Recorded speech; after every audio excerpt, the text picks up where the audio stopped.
Belajar, senang banget bisa menyapa kalian lagi di podcast Sapa Pendidikan. Dan hari ini aku ditemani kakak humoris yang kalian udah pasti kenal. Ada Bang Abdur Arsyad. Halo Laras. Halo Bang Abdur, Halo. gimana kabarnya Bang Abdur? Baik, alhamdulillah baik. Alhamdulillah, lagi sibuk apa nih Bang sekarang Bang? Saat ini apa ya sekarang ya? Saya lagi persiapan film. Untuk saat ini ya. Untuk saat ini. Oke. Boleh tanya nggak Bang film apa ya? Jangan ya, nggak boleh ya kan di sini ya? Iya, belum boleh kayaknya. Oh, belum boleh. Oke, Tapi kalau gitu. film anak. Oh, film anak. Nah, Sobat Belajar, Bang Abdur ini sering mengangkat tema keresahan akan fenomena yang terjadi di masyarakat, terutama di Indonesia Timur. Nah, Bang Abdur boleh sharing nggak dulu gimana sih akhirnya memutuskan untuk kuliah kalau nggak salah di Malang ya, Bang ya? Kok ketawa nih, Bang? Bagaimana memutuskan untuk kuliah? Seolah-olah kayak saya selama hidup nggak ada kepikiran untuk kuliah gitu. Aduh, salah ya, Bang ya? Gimana nih ceritanya nih? Saya kalau kuliah pengen kuliah. Dari dulu pengen kuliah. Tapi kemudian bisa di Malang itu karena kakak saya sudah di Malang duluan. Oh, kuliah di sana juga? Betul. Jadi sebenarnya buat kita anak-anak timur itu kan pilihan kota untuk kuliahnya itu kan biasanya top of mind itu bukan Malang. Top of mind-nya itu biasa Jogja, Makassar, Surabaya. Itu tuh top of mind-nya kita dari Indonesia Timur. Tapi kemudian di Malang itu karena memang kakak-kakak saya udah di Malang duluan. Oh, jadi akhirnya ke Malang ya. Kalau dulu Bang, zaman Bang Abdur sekolah itu ujiannya apa? Eptanas atau udah UN? Eptanas waktu SD. Waktu saya SMP sudah UN. Oh, Eptanas berarti? Bukan UN, UAN. Oh. Dulu kami namanya masih UAN. Berarti ketahuan banget ya Bang ya generasinya ya? Iya, ketahuan kami jusi-lusi banget dulu. Enggak, ya sekarang kayak dia ending-endingnya UN kan. Dulu tuh UAN masih ujian akhir nasional. Ya kalau Eptanas, orang tua saya Eptanas. Ya, saya SD masih Eptanas. Oh, masih Eptanas. SD itu masih catur bulan. Oh, iya. Laras sempat nggak mengalami catur bulan? Aduh, kayaknya. Oh, enggak ya? Aku udah generasi sekarang. Oh, Anda udah semester? Iya. Muda Anda ya. Nah, Bang Abdur, per 2025 ini Kemendikdasmen merilis kebijakan tes kemampuan akademik atau TKA. Mungkin ada yang udah dengar, mungkin ada juga yang masih terdengar asing gitu ya. Tapi biasanya kebanyakan dari kita kalau dengar kata tes Bang, udah langsung mikir kayak aduh ujian lagi, nambah beban lagi. Betul. Relate gak Bang? Ya relate dengan kalau misalkan ada ujiannya nih, ada beban tersendiri gitu. Iya sama sih, aku juga relate banget karena dulu zaman sekolah sering banget Bang ngadepin tes atau ujian yang bikin deg-degan gitu. Iya.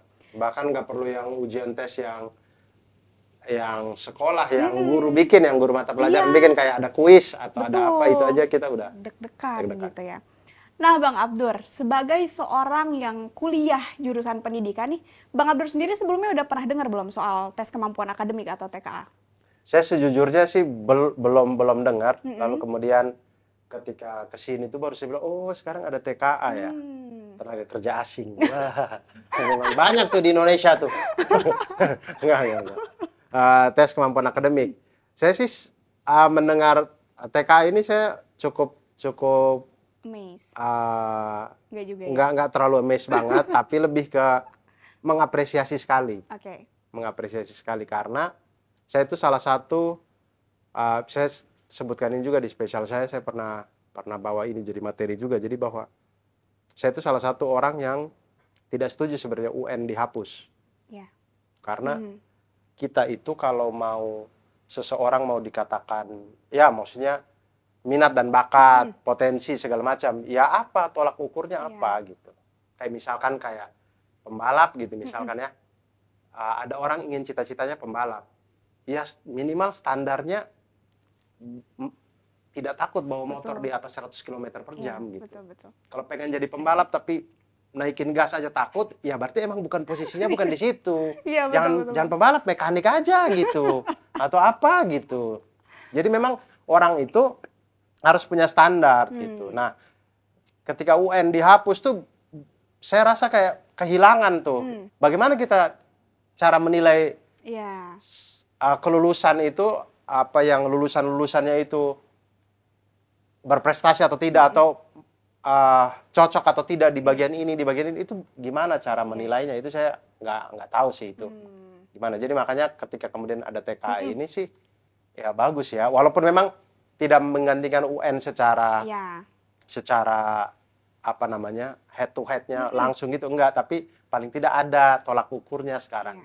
Berarti pas pertama kali Bang Abdur dengar tuh cukup mengapresiasi ya Bang ya? Iya, saya apresiasi karena saya berharap UN itu ada lagi, walaupun memang tidak seperti zaman saya. Kalau zaman saya itu kan betul-betul itu dijadikan dijadikan tolak ukur orang lulus atau tidak gitu. Nah, walaupun tidak dijadikan tolak ukur orang lulus atau tidak, tapi paling tidak ujiannya ada lagi gitu, sehingga orangnya itu bisa diketahui dia ini kemampuannya di mana, ntar kalau kuliah cocoknya kemana, ngambil jurusan apa, bisa dilihat dari situ gitu kemampuan orangnya gitu. Betul. Jadi kan tadi ya seperti yang Bang Abdur sampaikan juga memang berbeda nih, nggak head to head gitu kan. Kalau kita lihat bedanya mungkin si TKA ini kan nggak wajib diikuti, satu. Yang kedua nggak menentukan lulus atau enggaknya gitu. Tapi justru hasilnya itu dijadikan laporan capaian akademik individu. Untuk apa gitu, nantinya bisa untuk seleksi jalur prestasi ke jenjang pendidikan berikutnya gitu ya. Juga untuk pemetaan mutu pendidikan kayak gitu. Nah, kalau fungsinya seperti itu menurut Bang Abdur gimana? Ya bagus sekali gitu, bagus sekali, artinya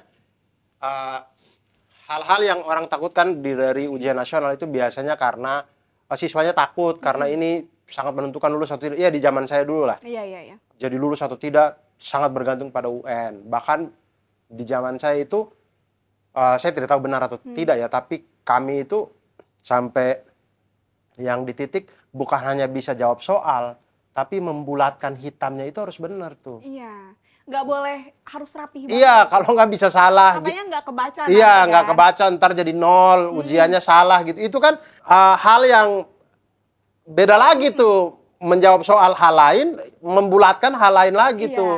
Pensilnya harus 2B yang ini lah, yang gitu-gitu kan. Udah ada speknya gitu. Iya, ketakutannya banyak sekali.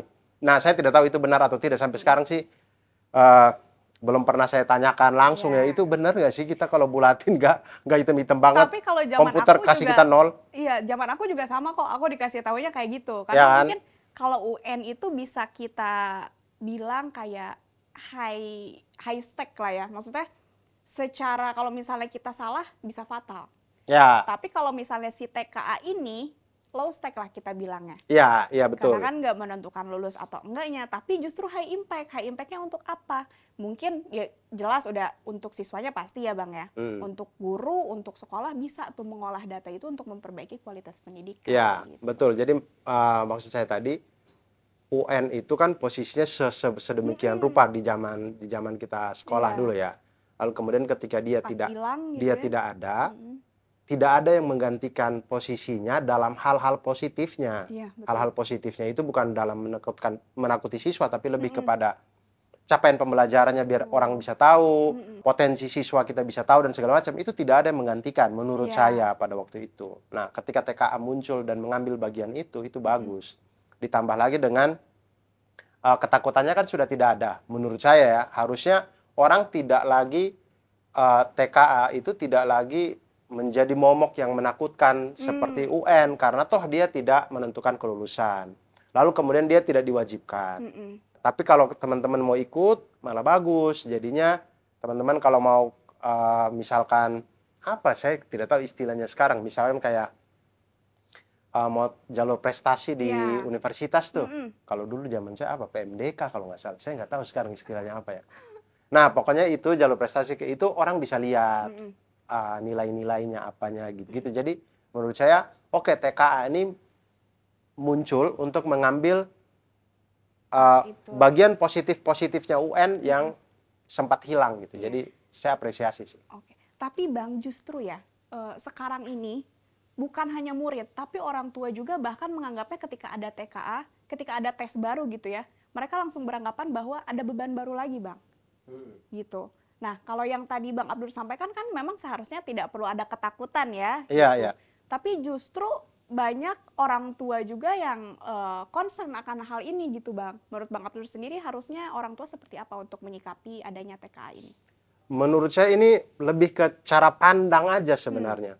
cara pandang yang mungkin kita secara tidak sadar sudah tumbuh di dalam keluarga kita, di dalam masyarakat kita. Jadi ujian itu sebenarnya hal yang tidak perlu kita hindari atau tidak perlu kita takuti, karena di luar sekolah pun hari-hari memang kita ujian. Kita bikin SIM juga ujian. Kita apa? Hal-hal tuh segala macam ujian, hidup juga ujian.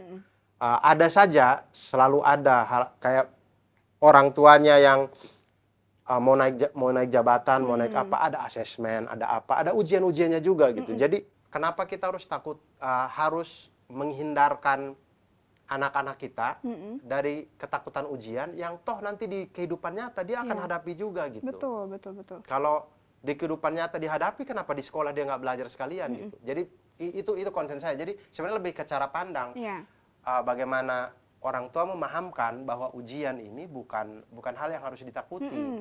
Toh ujiannya itu juga bukan muncul dari langit gitu. Dia kan ada pembelajaran, ada kisi-kisinya. Soal itu kan pasti, kalau di zaman saya tidak tahu istilah-istilah sekarang ya, tapi istilah-istilah yang zaman saya itu kayak kompetensi dasarnya apa. Dari kompetensi dasar itu, misal kompetensi dasar misal di aljabar gitu ya, siswa mampu mencari nilai X gitu misalkan, akar persamaan kuadrat. Nah itu kemudian soalnya kan tidak akan lari dari situ, pasti akan di situ-situ aja gitu. Jadi kompetensi dasar itu jelas, di kurikulumnya ada, di silabus, di guru ada. Jadi sebenarnya itu bukan hal yang harus ditakutkan. Ditakutkan karena nanti dapat soal yang kita nggak pernah belajar sama sekali. Enggak kok. Insya Allah semuanya itu sudah kita pelajari di sekolah. Mudah-mudahan dari orang tua yang rileks, bikin anaknya juga bisa jadi rileks. Betul. Gitu. Kalau misalnya orang tuanya takut, anaknya nanti malah stres ya Bang ya. Betul. Karena kalau aku Bang, jadi orang tua mungkin aku akan melihatnya ini sebagai peluang. Nanti mungkin aku akan lebih paham nih, anak aku cocoknya jalur akademik, atau vokasi, atau bahkan bakat dan minat tertentu kan jadi lebih kelihatan. Betul. Jadi kita jadi tahu anak kita bisa jadi mana. Kayak saya memang belum punya anak yang gede-gede banget ya. Anak saya yang pertama baru kelas 1 SD. Sekarang tuh lagi ujian tengah semester lah istilahnya. Saya tidak tahu, saya lupa istilah di sekolahnya, tapi seperti itulah. Lagi UTS. Nah, untuk menghadapi si minggu ujian ini, itu saya berulang kali ngobrol dengan dia gitu. Saya bilang, nggak perlu takut masalah ujian. Ujian itu tiap hari, namanya Mada tuh tiap hari belajar kok dengan itu segala macam. Atau nanti kompetensi dasarnya apa yang ingin dicapai, itu guru pasti kasih tahu. Nanti ayah ajarin di rumah, tambah tahu buat Mada ingat apa segala macam. Pokoknya dibuat santai aja. Ada momen-momen dimana kayak ulangan biasa gitu di kelas, pulang kemudian ada yang dia salah jawab apa segala macam, ya santai aja saya gitu, gak apa-apa, diajarin aja. Masalahnya itu adalah kita itu ketika anak mendapatkan nilainya kurang memuaskan, tidak sesuai harapan kita, dianya dijudge. Betul. Yang itu akhirnya kemudian ya bikin anaknya juga jadi takut, segala macam. Tapi memang ini kompleks sih, teman-teman. Saya paham bahwa orang tua tuh ngejudge karena dia dijudge sama lingkungan juga gitu. Saya paham. Mungkin pengalaman orang tua sebelumnya. Betul. Kan? Memang kita itu secara turun-temurun sudah begitu. Jadi punya anak yang misalkan tidak bisa di matematika, itu bukan cuma anaknya yang kena judge, orang tuanya juga kena judge sama lingkungan dan segala macam. Jadi itulah hal yang menurut saya harus selesai di generasi kita gitu. Oke, itu terjadi di kita zaman dulu, tapi kita ke anak-anak kita harusnya sudah selesai di situ, mudah-mudahan. Jadi sehingga ke depannya itu orang melihat pendidikan, orang melihat ujian pada khususnya itu hal yang menyenangkan. Orang ke sekolah itu karena ingin mempelajari sesuatu yang baru gitu, ada rasa ingin tahu yang besar dan segala macam. Jadi motivasi itu yang harus kita tanamkan pada generasi-generasi berikut. Betul sih Bang, karena ini cukup jadi poin penting yang di-highlight ya, terkait TKA juga. Jadi harapannya semuanya ya, siswa, guru maupun orang tua gitu yang berperan penting di rumah untuk jadi support system anaknya itu harusnya sudah tidak melihat lagi TKA itu dari angka hasilnya itu Bang. Iya. Ya kan? Justru memang itu harusnya bisa di-convert menjadi refleksi untuk kita mungkin bisa memperbaiki kualitas pendidikan gitu. Jadi jangan sampai kalau misalnya yang kita lihat hanya angkanya saja, ya apa bedanya dengan UN gitu kan. Atau dulu gini Bang, kalau aku pengalaman pas sekolah, aku merasanya pendidikan itu lebih banyak nge-highlight itu di poin-poin kelemahannya. Aku tuh dulu kayak, aduh Laras nih kimianya jelek, fisikanya jelek, matematikanya jelek. Tapi nggak ada yang menanamkan ke aku bahwa, oh aku tuh strength-nya di public speaking ya, atau hal lain ya gitu. Padahal kalau itu ditanamkan sejak dulu, mungkin semua siswa itu bisa lebih percaya diri gitu Bang. Ya. Mungkin itu bisa terjadi juga ya, mungkin ke anaknya Bang Abdur gitu ya. Kalau mungkin Bang Abdur lihat sekarang anaknya udah kelihatan belum Bang, potensinya di mana gitu. Potensinya sih di ngerecokin bapaknya. Itu atau minta duit bapaknya ya? Minta duit sih enggak. Oh, belum. Dia lebih ke ngerecokin bapaknya aja. Jadi kalau bapaknya lagi mengerjakan sesuatu, direcokin mulu gitu. Okay. Potensinya dia ada di situ. Potensinya ada. Ya. Berarti itu nanti akan jadi bakat yang luar biasa tuh. Iya. Lumayan lah, lumayan. Akan saya arahin dia untuk ngerecokinnya ke Senayan aja. Nah, Bang Abdur, ngomong-ngomong soal TKA lah ya, soal bakat tadi dan lain-lain. Kalau Bang Abdur sendiri nih selama perjalanan hidup gitu ya, ada nggak sih tes atau pengalaman tertentu yang bikin Bang Abdur tuh malah jadi kayak, oh lebih kenal potensi diri Bang Abdur gitu? Menurut saya ujian-ujian yang dari saya SD itu sih, ya TANAS ya, UN. Tidak hanya itu sebenarnya, lebih ke ujian-ujian yang di sekolah yang guru biasa berikan di sekolah itu, saya jadi tahu, oh ternyata saya tuh bisa di sini, ternyata saya memang agak kurang di sebagian sini, bagian sini, gitu sih. Jadi kalau Bang Abdur strongnya di mana yang Bang Abdur rasakan gitu? Yang saya rasakan di eksak, di matematika. Itulah kenapa kemudian saya kuliah di matematika. Misalkan taruhlah kalau saya tidak pernah ujian-ujian sebelumnya, waktu kuliah mungkin saya bingung kali mau ngambil jurusan apa, karena saya tidak mengenal diri saya sendiri. Saya bisanya, mampunya di mana gitu. Iya, betul-betul. Dari SD sih, dari SD, SMP, saya sadar bahwa di pelajaran-pelajaran yang ngapal-ngapal tanggal, ngapal-ngapal isi perjanjian, itu saya agak kurang. Tapi kalau di pelajaran-pelajaran yang tidak perlu menghafal, tapi algoritma berpikir aja, alhamdulillah saya bisa di situnya. Kita sangat bertolak belakang nih Bang berarti. Ya nggak apa-apa, melengkapi. Jadi, tapi saya setuju dengan yang Laras bilang tadi bahwa kita itu kadang cara melihat kita kepada anak-anak kita, kepada siswa-siswa kita adalah kita melihat di bagian kelemahannya gitu. Betul. Padahal perlu diapresiasi aja. Banyaklah, kita pasti punya pengalaman masing-masing lah. Misalkan di sekolah ada anak yang jago banget gambar, tapi nggak bisa pelajaran, pasti dia dibilang bodoh gitu. Iya, betul Bang. Kamu mau jadi apa, kamu nggak gambar aja tiap hari. Padahal gambar itu di dunia luar sana, bahkan di dunia sekarang, itu jadi kemampuan yang spesialis banget gitu. Betul. Orang bisa mural tembok yang bagus, yang apa, dan itu ada gitu. Nah, kenapa tidak dipuji aja gitu di bagian-bagian yang bagus-bagusnya gitu. Jadi menurut saya ya kita terlalu kedoktrin untuk kayak orang pintar itu karena dia bisa beberapa mata pelajaran tertentu. Betul.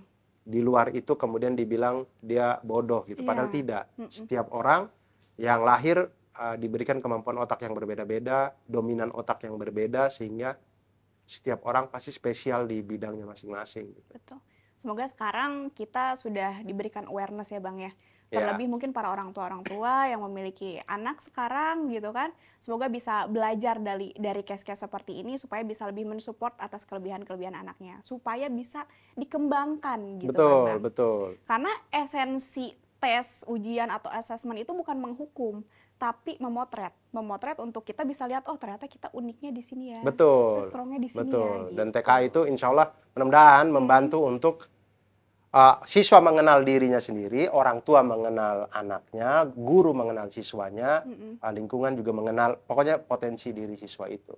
Menurut saya orang tua jangan takut dengan masa depan anak dan segala macam gitu. Support saja gitu. Anak itu bisa kerja, bisa hidup enak itu bukan karena dia menguasai 1-2 mata pelajaran tertentu, tapi karena hasil dari doa orang tua. Jadi kalau orang tua aja udah give up sama ini, jadi udah skeptis duluan jadinya gitu. Anaknya juga jalan hidupnya jadi susah Jadi orang tuanya harus dukung, kasih doa apa segala macam, karena itulah yang akan membuat anak itu menjadi lancar hidupnya gitu.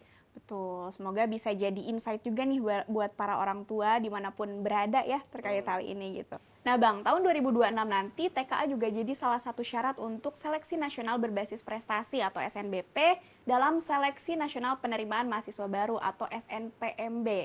Nah menurut Bang Abdul sendiri, apa pandangannya Bang soal kebijakan ini? Ya menurut saya bagus lah, artinya porsinya pas. Kan masuk universitas itu kan banyak jalurnya. Salah satu jalurnya kemudian lewat prestasi ini. Di zaman saya dulu namanya PMDK, atau sekarang jadi SBNP ya. SNBP. Seleksi Nasional Berbasis Prestasi. Nah, jadi kan itu kan salah satu jalurnya aja. Kalau teman-teman yang ada mungkin yang kayak tidak mau mengambil TKA, ya sudah lewat jalur yang lain, misalkan lewat jalur yang tes, ujian masuknya dan segala macam. Tapi kalau yang lewat prestasi, pakai nilai TKA menjadi salah satu syarat, menurut saya adil karena universitas, misalkan saya dari pihak universitas ingin menerima mahasiswa jalur prestasi, mahasiswa baru jalur prestasi, tentu saya harus tahu dong mahasiswa yang masuk ini prestasinya di bagian mana, jagonya di bagian apa, bagusnya di bagian mana gitu, sehingga saya tidak membeli kucing dalam karung juga gitu. Artinya saya tahu gitu ya, tahulah. Oh, mahasiswa ini bagus di sini, oh bisa nih di jurusan ini. Oh, ini bisa di sini, oh bisa nih di sini gitu-gitu. Jadi oke lah gitu. Justru lebih adil dan terstandar sebetulnya ya Bang ya. Karena menurut aku dengan TKA jadi salah satu syarat ini justru membuka lebih banyak peluang siswa dari berbagai sekolah di daerah manapun gitu. Karena lebih objektif, nggak hanya dari nilai rapor aja gitu kan. Betul. Karena ya nilai rapor tuh saya bukannya mau ya kita tahu lah itu sudah menjadi rahasia umum teman-teman. Jadi ada sekolah yang memang dapat nilainya lebih gampang dibanding sekolah yang lain. Nah, itu jadi Bang, bukan berarti saya mau ngejudge, tapi itu sudah jadi rahasia umum. Sama kayak kuliah deh. Mungkin dapat nilai A di UI dengan dapat nilai A di Wisayarut, misalkan nama kampusnya ya, taruhlah ya. Itu tentu mungkin punya standarisasi yang berbeda gitu. Sama-sama nilai A, tapi cara dapatnya beda gitu. Nah, itu jadi enaknya kan akhirnya kemudian ada TKA itu, kemudian secara nasional standarnya gitu. Betul, karena sebetulnya angka itu kadang-kadang hanya proksi, bukan kebenaran mutlak gitu. Betul ya, kayak gitu-gitu. Gitu-gitu. Nah, terakhir nih, pesan apa dari Bang Abdur untuk Sobat Belajar semua supaya Sobat Belajar itu lebih bisa melihat TKA dari sudut pandang yang berbeda. Bukan lagi sebagai beban, tapi sebagai kesempatan untuk kita lebih kenal potensi diri. Dan mungkin salah satu cara untuk kita mempersiapkan masa depan lah tentunya ya. Pesan saya tentu yang pertama untuk orang tua rileks saja. Jadi jangan terlalu takut dengan ujian. Ada ujian baru nih, wah bahaya nih. Tidak perlu takut dengan itu.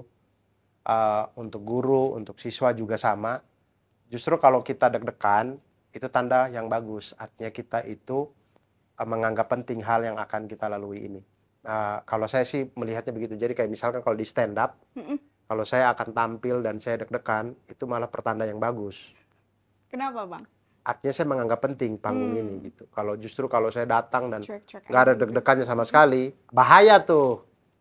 Itu bisa-bisanya itu kayaknya saya anggap sepele deh gitu. Jadi malah kalau ada ujian kemudian kita ada gugup-gugupnya sedikit, menurut saya bagus juga sih. Artinya kita menganggap penting, sama seperti mungkin kalau kita mau tes masuk kerja, mau wawancara, mau apa, kan kita ada gugupnya tuh, karena kita menganggap itu penting sekali gitu. Betul. Nah, jadi mudah-mudahan tapi gugupnya itu jangan sampai kemudian sampai jadi stres. Toh karena hal-hal yang penyebab stresnya kan sudah tidak ada. Contoh misalkan kayak itu jadi jadi tolak ukur kelulusan kan tidak. Kemudian dia menjadi tolak ukur kelulusan, kemudian satunya lagi dia menjadi nilainya menentukan dan segala macam juga tidak. Jadi menurut saya sih harusnya sudah tidak. Enjoy aja ya. Iya, dan yang saya suka dari TKA itu kan ada selain mata pelajaran wajib, ada mata pelajaran yang bisa dipilih. Iya, bisa dipilih. Berdasarkan minat dan bakat. Dan itu kan oke gitu. Jadi misalkan ya saya suka banget eksak gitu. Ya sudah, berarti kau pilih mata pelajaran yang berhubungan dengan itu. Oh, saya suka banget kesenian, ya sudah pilih yang ada seni-seninya dan segala. Jadi intinya orang diuji berdasarkan bakat dan minatnya, jadinya bagus kan. Iya, betul.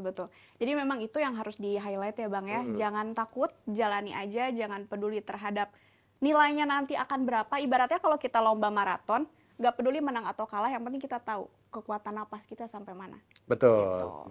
Nah, selain itu, juga sebetulnya kita pelan-pelan harus shifting mindset deh kayaknya Bang. Mungkin nggak lagi ke nilai oriented ya, tapi ke lebih semangat refleksi lah. Karena kan pada akhirnya juga anak-anak di kehidupan di luar sekolah semuanya kan serba dievaluasi ya. Iya. Objeknya aja yang berbeda gitu, halnya aja yang berbeda. Apalagi nanti kalau udah lulus kuliah perguruan tinggi mungkin ya Bang ya. Jadi mungkin sekarang mulai dikikis lah ketakutan-ketakutan yang sepertinya memang tidak perlu untuk dipelihara seperti itu. Iya, betul. Saya setuju. Jadi kita itu kadang-kadang nilai itu kita melihatnya itu sebagai bahan untuk evaluasi dengan orang lain. Itu kelirunya di situ. Padahal hal yang lebih penting sama seperti maraton tadi, bukan di masalah kita juaranya atau kita masuknya berapa, tapi lebih kepada diri kita. Jadi nilai itu dipakai untuk merefleksikan refleksi diri sendiri, muhasabah kepada dalam diri gitu. Jangan kemudian kita melihat nilai kemudian kayak teman yang lain bisa dapat segini lagi. Enggak, menurut saya bukan di situ poinnya. Poin dari kita dapat nilai dan segala macam itu untuk evaluasi antara kita yang sekarang dengan kita yang dulu. Bukan kita yang sekarang dengan teman kita yang sekarang, bukan sih. Karena toh di dalam dunia pekerjaan nanti, di dalam dunia di luar sekolah nanti, kita akan berlomba dengan diri kita sendiri, bukan dengan orang lain. Karena setiap orang mempunyai jalannya masing-masing gitu. Ada yang mungkin lulus sekolah atau lulus kuliah langsung keterima kerja, ada yang enggak. Ada yang butuh 2-3 tahun, tapi kemudian secara karir pekerjaan yang dapat kerjaan belakangan justru lebih cepat jadi kita itu berlomba dengan diri kita masing-masing. Oleh karena itu yang harus ditanamkan dari kita zaman kita sekolah sehingga kita tidak stres tadi itu. Betul. Wah, seru banget nih Bang obrolannya. Obrolan yang sangat berharga menurut aku ya hari ini, karena harapannya bisa jadi pencerahan dan bermanfaat nih buat sobat belajar di manapun berada. Oh ya, amin. Terima kasih. Mudah-mudahan ya. Mudah-mudahan itu dari hati Anda ya, bukan dari prompter ya? Dari hati dong. Oke. Terima kasih banyak. Nah, sobat belajar, dari obrolan tadi kita jadi tahu kalau TKA ini beda sama tes-tes lain. TKA hadir buat ngasih gambaran capaian akademik, bantu murid lebih kenal potensi diri, sekaligus jadi bekal tambahan buat rencana masa depan. Makasih banyak nih Bang buat Bang Abdur atas pandangan kritis tapi juga inspiratifnya. Terima kasih. Nah, buat sobat belajar jangan sampai kelewatan ya. Yuk ikuti tes kemampuan akademik. Jadikan pengalaman berharga untuk lebih kenal diri sendiri dan gunakan hasilnya sebagai langkah awal menuju masa depan yang lebih baik. Sampai ketemu di episode selanjutnya. Yuk tetap semangat dan bersama-sama kita wujudkan pendidikan bermutu untuk semua.